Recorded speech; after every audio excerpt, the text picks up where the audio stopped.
Assalamualaikum warahmatullahi wabarakatuh. We are from a group.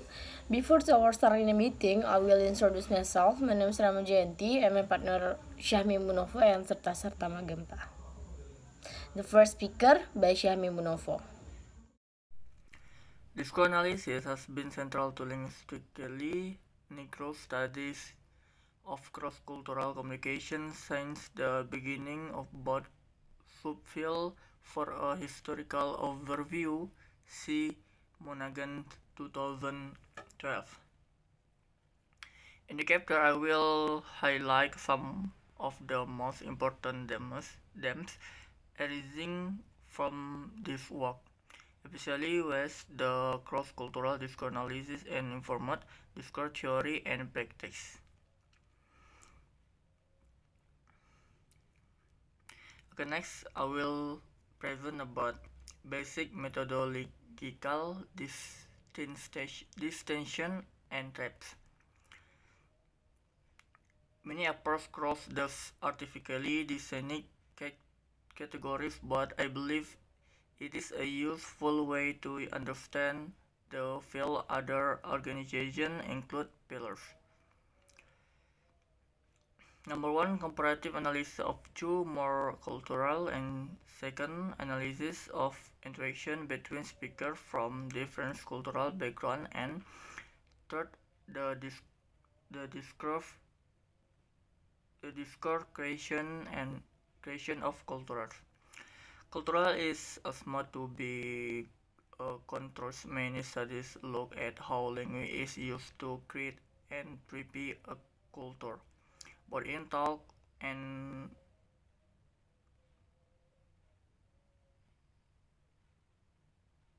in writing or in other media, such as video, sports, and YouTube.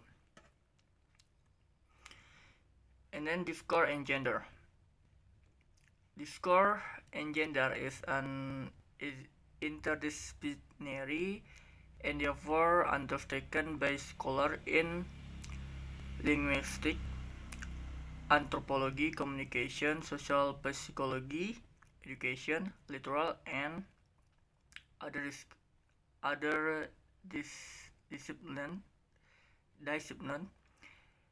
It is a focus on first the linguistic research individual draw on the reason themselves as gendered being in relation to other aspects of the self with them, the constraints of their communities, of more or less conforming to or resisting this constraint. And second, the discourse construction of gender and its many components through word and image. Gender difference of discourse strategies below. Next, I will tell you about analyzing and theorizing gender and discourse. Analyzing and theorizing gender and discourse. Tennant posited that gender-related pattern of discourse form a coherent web motif by women and men's approach to social relationship. She conclude the linguistic strategies that have been found the categories women and men's speech could be understood as serving interactional goals, where all speakers continually negate relative connection. How close or distant are they, or do they want to be? As well as status, what's up, what's done. So, conversational ritual learned by girls and maintenance by women tend focus on the connection dimension. And then I will tell you about the intersectionality of identities, race, class, and sexuality. Butlers and governments performative paradigm is relevant to research on the intersectionality of identities. A perspective that stresses the interrelationship among race, class, sexuality, and gender. The concept of intersectionality stems from from Kansas work on anti-discrimination law. Kansas 1991 argues that intersectionality identities shows as women of colors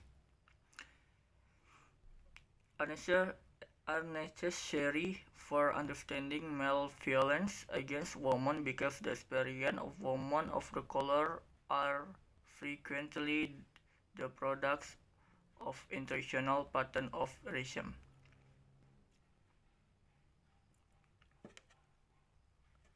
And next, I will tell you about identity and discourse of genders. Studies of the interrelationship of gender and sexuality reveal the heterosexuality as well as same-sex sexuality are discursively constructed as individual constructs masculinity as well as femininity. Much of the work on the masculinity consider how individual constructs normative and non-normative masculinities. Quotes demonstrate that speaker discursively products a range of heterosexuality in everyday talk. Furthermore, using Okay, my name is Kartasarta Magenpa. I will continue these presentations. Next is queer linguistic as critical discourse analysis. Introduction, queer linguistic explores how language enables and at times disguises the interexistence of sexuality, gender, race, class, and other forms of social inequality must be served. Several features make this work queer, including its attention to the ways in which linguistic practice lends authority to categories of sexual identity to female or male, and heterosexual or homosexual binaries. But also it refuses to ground the analysis of linguistic practice in sexualities or gender-related categories and binaries. Okay, this chapter reviews several examples of this language of or sexuality-based interrogations of normativity and regulations. Suggest connections between queer linguistics and CDA and to discuss of the insight that queer linguistics bring to studies of sexual discourse and to discourse analysis as a whole. 1. Introduces queer linguistics. Queerness in language desire, and more to speak of the queer linguistic interest in sexuality and normativity is to imply that queer linguistics is an established and unified intellectual project. Truth be told, there is as much diversity of thought within queer linguistics today as there is within the fields of discourse analysis, synthetic theory, or cognitive semantics. Indeed, queerness is held. Okay, next I will presentation the material about child discourse. The early discourse approach developed as a counter to traditional language acquisition studies, which counter and discuss how children could overcome the limitation of their incomplete grammatical system, such as studies on direction allocation in good experimental setting. The first, language socialization and the exercise of discourse. The ethnographic approach to acoustics served to refocus studies of children acquisition to the problem of how language learners are able to participate. For example, language action. A child may correctly learn the word give, past tense of give. The second, change in file of child discourse studies from 10 years ago to presentation day studies. Up to years ago, when we reviewed the child discourse studies, the previous edition and handbook and discourse analysis, the file had evaluated to include the following. The first, with the influence of the ethnography and language socialization approach, child discourse study had begun on a focus on how using language occurring in language or part in the means. And then adult child Adult-child discourse. The first, the pragmatic of family life. The word of the family very often starts with the statement of the power and opportunity provide children with their experiential learning, expression, and how verbal communication can affect interpersonal relationship. The second, personhood and self-identify, how children understand their own position in a social world, how the child gets a realization of who she or he is a person with a social and cultural, wherein sparkle as critical part of child and discourse inquiry. The third, talk and morality of everyday life.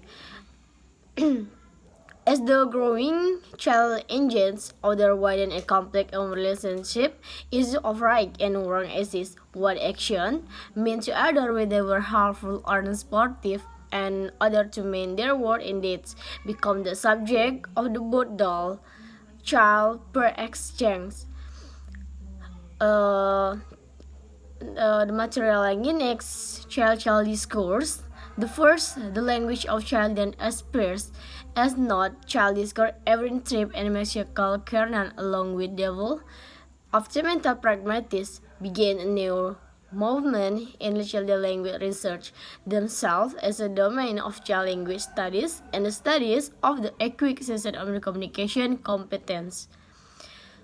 All several studies method in agree and generally in making use reception, sound play, and other.